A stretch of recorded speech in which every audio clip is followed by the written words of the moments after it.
Hello student, मैं अंकुश गुप्ता बेटा आपका हार्दिक स्वागत करता हूँ। बेटा मैं आज आपको जो इशू शेयर जो नया कंसेप्ट है उसके बारे में बताने जा रहा हूँ। तो हमने अभी कुछ डिस्कशन किया था हमने कि शेयर्स को इशू किस तरीके से किया जाता है। इसके बारे में अभी हम बेसिक थोड़ा और पढ़ेंगे कि शेयर्स को इशू जब कंपनी करती है तो मैंने बताया था एट पार, एट प्रीमियम और एट डिस्काउंट पे किया जाता है। ये मैंने आपको पहले बताया था कि at par, at premium, at discount पर किया जाता है। बहुत अच्छे से पहले बता चुका था। देखिए, जब भी कोई कंपनी शेयर्स को इशू करती है, शेयर्स को इशू करती है तो वो पता है क्या करती है, 4 इंस्टॉलमेंट में पैसे लेती है। वो कितने पैसे इंस्टॉलमेंट में? 4 इंस्टॉलमेंट में पैसों की रिकवरी करती है वो। कौन? कंपनी। मैंने पहले बताया था सबसे पहले कंपनी किसको शेयर इशू करती है? अपनी कंपनी के एग्जिस्टिंग शेयर होल्डर्स को। फिर बच्चे कुचे किसको देती है वो? जनरल पब्लिक को।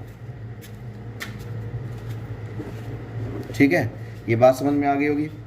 सबसे पहले शेयर्स किसको इशू किए जाते हैं? Existing share holder. Existing share holder कौन कौन से हो गए? इक्विटी शेयर होल्डर और प्रेफरेंस शेयर होल्डर। हमारे पास 2 तरह के शेयर होल्डर होते हैं कंपनी में। ठीक है, और सबसे ज़्यादा जो डिविडेंड दिया जाता है टाइम पे, सबसे पहले डिविडेंड किसको दिया जाता है? प्रेफरेंस शेयर होल्डर वालों को। क्यों? क्योंकि इनकी रेट ऑफ इंटरेस्ट फिक्स्ड होती है। तो मैं बात कर रहा था शेयर इशू करते समय बेटा कंपनी 4 इंस्टॉलमेंट में पैसों की रिकवरी करती है। Number 1, at the time of application. Next आता है at the time of allotment. Third आता है at the time of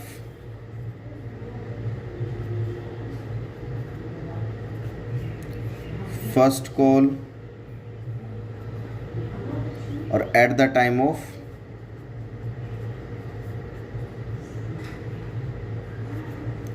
second या फिर फाइनल कॉल। ठीक है, 4 इंस्टॉलमेंट में कंपनी अपने पैसों की रिकवरी करती है। और वो कैसे करती है मैं बताऊंगा, अभी आपको अच्छे से समझाऊंगा। अब कई बार आपसे पूछ लिया जाएगा, चलो पहले मैं इसके बारे में डिस्कशन करता हूँ। एप्लीकेशन, मान लीजिए कंपनी के शेयर होल्डर्स हैं, तो एप्लीकेशन का मतलब क्या है? मान लीजिए कंपनी एक, ठीक है, ये एक कंपनी है, ठीक है, इसके पास, कंपनी के पास 10,000 शेयर्स हैं। कितने शेयर्स हैं? 10,000 शेयर्स हैं ये। ठीक है, 10,000 शेयर्स है। कंपनी इन शेयर्स को किस किस को इशू करेगी? पहले तो existing share holder, existing share holder, फिर बचे कुचे जनरल पब्लिक को। तो अब ये देखना है हमें कि जो भी शेयर्स, देखो कंपनी पहले क्या करती है, उनको क्या कहती है कि भाई आप ना अप्लाई करो शेयर्स को खरीदने के लिए, कौन व्यक्ति कितने शेयर खरीदेगा। तो सबसे पहले जो ये शेयर होल्डर्स होते हैं, इक्विटी शेयर होल्डर और प्रेफरेंस शेयर होल्डर, जो भी हमारे शेयर होल्डर्स होते हैं, सबसे पहले वो क्या करते हैं? एप्लीकेशन लगाते हैं शेयर्स को खरीदने के लिए। भाई मेरे को 5,000 शेयर चाहिए, मेरे को 1,000 शेयर चाहिए, मेरे को 2,000 शेयर चाहिए।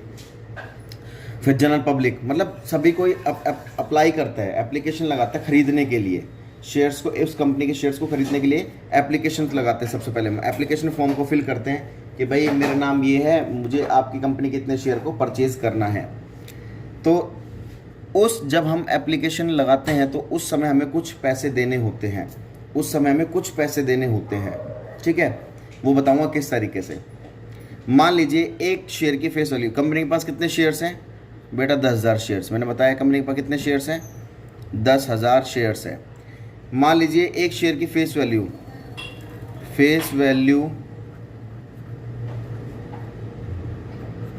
Of shares ₹10 each. मान लीजिए एक शेयर की फेस वैल्यू कितने रुपये? 10 रुपये। तो कंपनी के पास 10,000 तो शेयर्स है, शेयर की फेस वैल्यू 10 रुपये है, तो कंपनी के पास कितने रुपए के शेयर हो गए? 1,00,000 रुपए के शेयर हो गए। ठीक है, 1,00,000 रुपए के शेयर हो गए, हमें पता लग गया यहाँ पर। अब कंपनी उनसे रिकवर कैसे करती है? देखो मैंने बताया था 4 इंस्टॉलमेंट में रिकवर करती है फेस वैल्यू को। फेस वैल्यू को 4 इंस्टॉलमेंट में रिकवर करती है। सबसे पहला application, then allotment, then first call, then second या फिर फाइनल कॉल। मान लीजिए ये शेयर की फेस वैल्यू है 10 रुपये, तो ये बात समझ में आ गई। अब मान लीजिए एप्लीकेशन उसको 10 रुपये चाहिए, कंपनी को कितने रुपए चाहिए? 10 रुपये चाहिए। कंपनी के पास शेयर कितने हैं? 10,000। कंपनी ने मान लीजिए शेयर होल्डर्स को 10,000 के 10,000 शेयर दे दिए और कंपनी ने उससे कहा कि मैं 10 रुपये के हिसाब से मुझे पैसे चाहिए। वो कह रहा है, कंपनी कह रही है आप मुझे एप्लीकेशन के समय 3 रुपये दे दो, अलॉटमेंट के समय 2 रुपये दे दो, फर्स्ट कॉल के समय 2 रुपये दे दो और सेकंड कॉल के समय 3 रुपये दे दो। यानी कि टोटल इनका जोड़ करेंगे तो टोटल हमारे पास 10 रुपये ही आ गए। भाई कोई शेयर होल्डर ऐसे होते हैं, पब्लिक ऐसी होती है कि भाई 10 रुपये के हिसाब से इकट्ठी पेमेंट नहीं कर सकते, तो कंपनी क्या कहती है, आप 4 इंस्टॉलमेंट में पेमेंट कर दो। यानी कि 10,000 इंटू 3 कितना हो गया? 30,000 यहाँ आ गए। 10,000 इंटू 2 20,000 यहाँ आ गए कंपनी के पास रुपये। 10,000 इंटू 2 20,000 रुपये यहाँ पर आ गए कंपनी के पास, और 10,000 इंटू 3 30,000 यहाँ पर आ गए कंपनी के पास। तो टोटल कितना हो गया? ये चारों को प्लस करेंगे तो कितना हो गया टोटल? 1 लाख रुपए। कंपनी को जरूरत भी कितने की है? 1 लाख रुपए की। ये बात समझ में आ गई होगी आपको। तो अब कंपनी क्या कहती है कि भाई आप जिस समय एप्लीकेशन फॉर्म लगाते हैं, अप्लाई करते हैं शेयर्स को खरीदने के लिए, आप हमें उस समय 3 रुपये दे देना। 10,000 शेयर्स हैं, 10 रुपये का एक है, लेकिन आप उस समय एप्लीकेशन के समय हमें 3 रुपये दे देना, यानी कि 30,000 रुपये हम आपसे ले लेंगे। ठीक है। उसके बाद वो क्या कहना चाह रहा है? कह रहा है जब हम आपको अलॉट करेंगे, कंपनी कहती है जब हम आपको शेयर्स अलॉट करेंगे मतलब बेचेंगे, तब आप हमें 2 रुपये के हिसाब से तब दे देना, पेमेंट कर देना। शेयर होल्डर्स कहते हैं या जनरल पब्लिक कहते हैं ठीक है हम आपको 20,000 तब दे देंगे। और फर्स्ट एंड फाइनल कॉल यानी कि कुछ समय पश्चात आप 2 रुपये के हिसाब से पेमेंट कर देना और उसके कुछ समय पश्चात हमें 3 रुपये के हिसाब से पेमेंट कर देना। मतलब कंपनी के पास पूरे 1 लाख रुपए आ गए, कंपनी टेंशन फ्री और शेयर होल्डर भी टेंशन फ्री।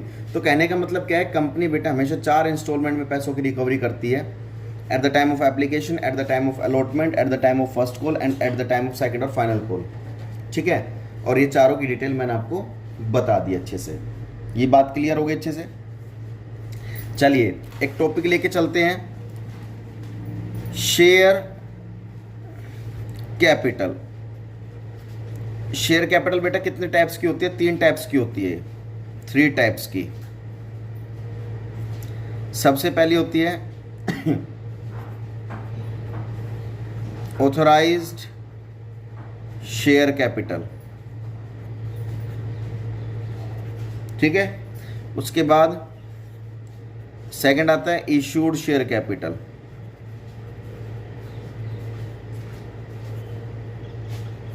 देन आता है थर्ड बेटा सब्सक्राइब्ड शेयर कैपिटल। ठीक है। ये बात समझ में आ गई होगी।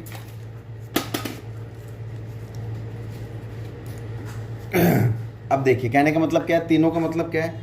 ऑथराइज्ड शेयर कैपिटल क्या है? Maximum capital of company, maximum capital of company. एक कंपनी के पास कितने रुपए की मैक्सिमम कैपिटल? मान लीजिए उसके पास 10,000 शेयर है, 10 रुपये का एक है, तो एक कंपनी के पास मैक्सिमम कैपिटल कितने रुपए की हो गई? 1 लाख रुपए की हो गई।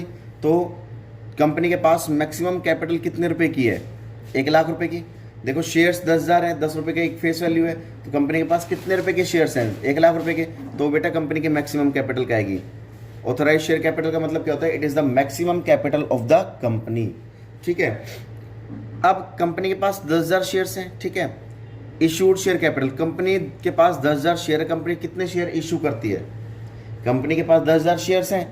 अब कंपनी उसमें से कितने शेयर्स को इशू करती है? That means issued share capital. ठीक है।